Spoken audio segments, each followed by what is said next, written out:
Ejercicio R258 de tiro vertical. Un balín es disparado hacia arriba con un rifle de aire comprimido. A los 10 segundos se encuentra a 200 metros de altura respecto del punto de lanzamiento.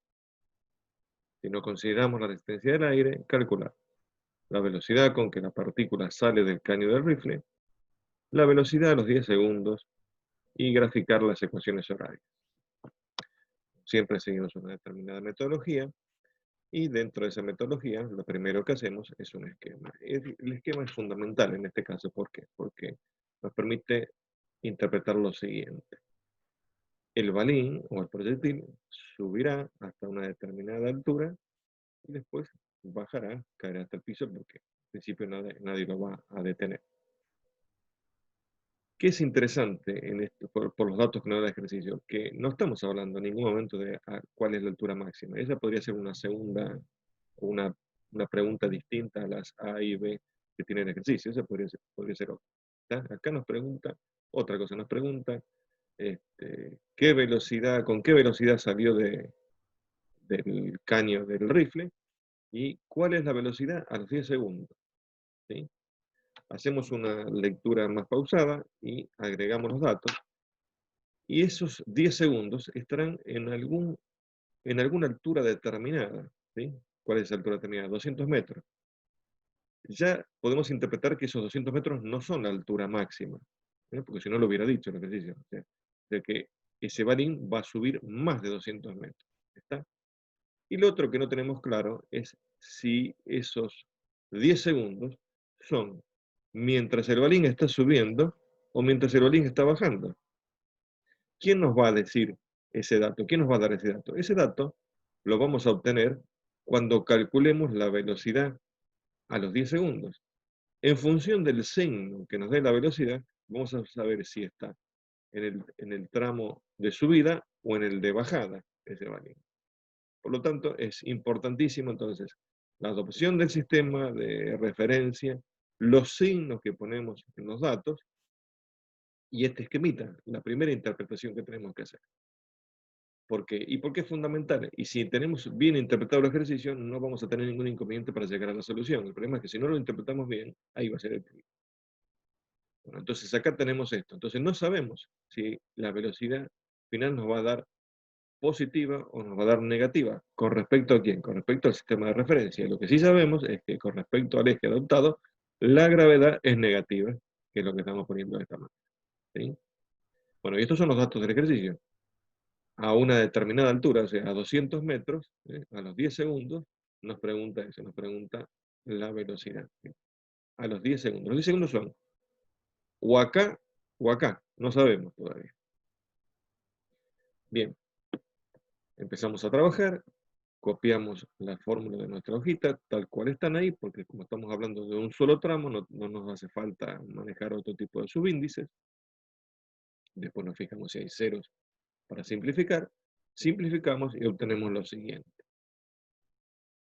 ¿Cuál sería el paso siguiente? Identificar las incógnitas. ¿Cuáles son las incógnitas? La velocidad inicial y la velocidad final. Ahí las tenemos identificadas. Bueno, ya queda claro acá que se trata de dos ecuaciones, una con una incógnita y otra con dos incógnitas, de las cuales una de esas dos incógnitas es repetida de la otra ecuación. Así que ya podemos responder que el sistema se puede resolver. Para comenzar a resolverlo, de la ecuación 1, despejamos esa velocidad inicial. ¿Sí? Ya no es tan simple este despeje, es un poquito, algebraicamente es un poquito más complicado. ¿Sí? Entonces, bueno, despejamos acá.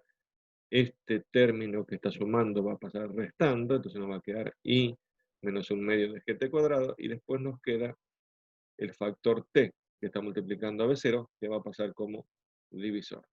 Así que esta es la expresión para obtener b0, que es lo primero que vamos a hacer. Entonces repasamos el proceso. De 1 despejamos y calculamos la velocidad inicial, y después, conocida la velocidad inicial, vamos a la ecuación 2 y calculamos la velocidad final. Así que entonces, de la ecuación despejada recién, vamos y reemplazamos los valores. ¿Qué tenemos que tener cuidado? De los signos. Acá tenemos un menos del despeje, pero a su vez tenemos el menos de la magnitud de la aceleración de la gravedad. O sea que esto se va a transformar después en un más.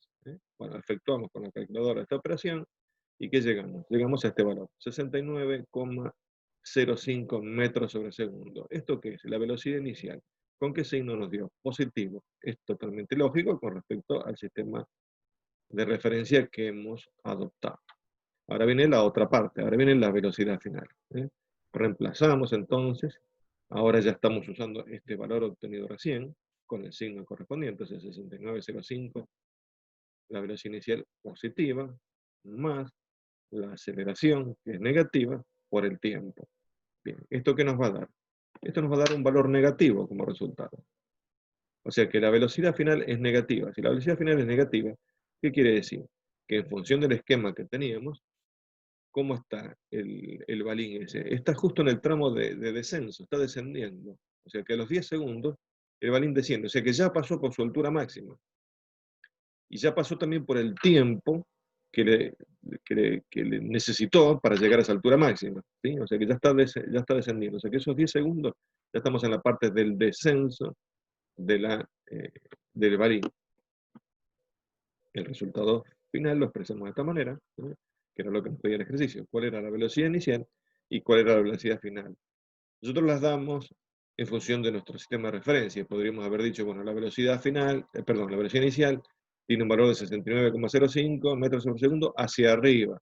Y la velocidad final tiene un valor de 29,05 metros sobre segundo hacia abajo en la etapa de descenso. Podríamos también haberlo expresado de esa manera. Yo acá por una cuestión de espacio lo expresé así. Bueno, nos quedan nada más que los gráficos. Los gráficos también son muy interesantes. ¿Por qué? Porque tenemos este gráfico. O sea, ¿qué tenemos acá? Una parábola donde ese balín sube, sube, sube, sube, sube, llega hasta la altura máxima, que no calculamos en qué tiempo ocurre, nosotros porque no era parte de este ejercicio, pero bueno, si lo calculáramos nos daría un valor de 703, o sea, prácticamente próximo acá. Pero por un tema de escala es muy difícil ubicarlo, ¿no? Así que está prácticamente ubicado acá en el cielo. Entonces, ahí estaría el vértice de la parábola, y ya después comenzaría a caer.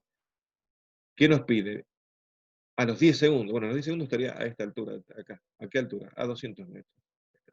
O sea, acá se ve muy claramente en el gráfico cómo es la evolución de ese movimiento. Acá tenemos entonces la altura máxima, ¿no? Que no la calculamos, y ni calculamos tampoco el tiempo para alcanzar esa altura máxima, porque no era lo que nos pedía el ejercicio. Eso lo hacemos en otro ejercicio que no nos piden. ¿Sí?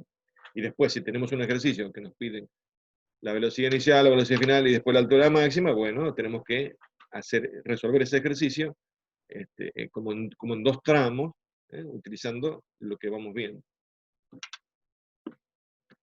El gráfico velocidad-tiempo es donde acá tenemos esta coincidencia, este punto, si estuviéramos alineados con el gráfico posición-tiempo, este punto donde se corta al eje del tiempo, en el gráfico velocidad-tiempo, corresponde a qué?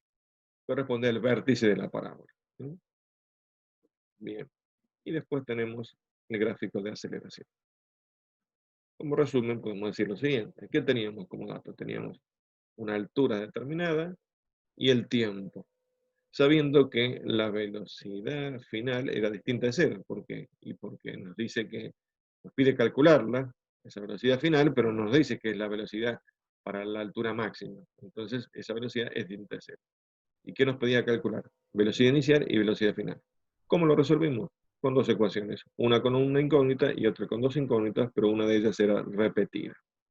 Si queremos ver todo eso en una sola pantalla, lo tenemos acá, los gráficos alineados con la misma escala de tiempo, donde acá estaría lo que dijimos hoy, acá estaría el vértice, ese vértice se correspondería con el momento en que la recta velocidad-tiempo corta al eje del tiempo, entonces acá tendríamos valores positivos y a partir de acá tenemos valores negativos, mientras que la aceleración se mantiene constante siempre, tanto en el momento en que está subiendo la flecha como en el momento que está bajando. Siempre tienen el mismo valor para este ejercicio.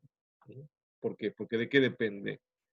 La aceleración depende del sistema de referencia adoptado.